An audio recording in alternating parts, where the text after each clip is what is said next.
responding to air raid alarms, blackout action plan.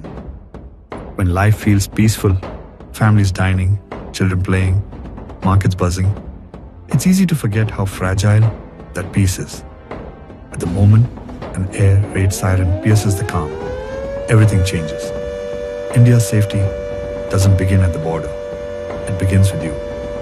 When you hear the siren, act fast. Turn off all lights, fans and appliances. Draw the curtains. Shut the windows. Even a single spark can guide the enemy. This isn't panic. This is preparedness. The strength of a nation that knows how to protect its own.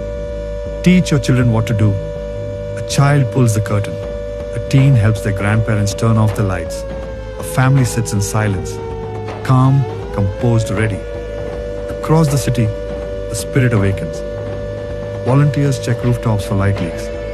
Women check on elderly neighbors. Soldiers at the border, calm, alert, unwavering. This is India. Every home, a fortress. Every citizen, a shield. In darkness we don't hide, we unite. From cities to villages, a quiet blackout spreads. Not out of fear, but love. Love for country, love for each other, and belief that in every test, India stands tall. Stay calm, stay strong. We belong to India. India belongs to us.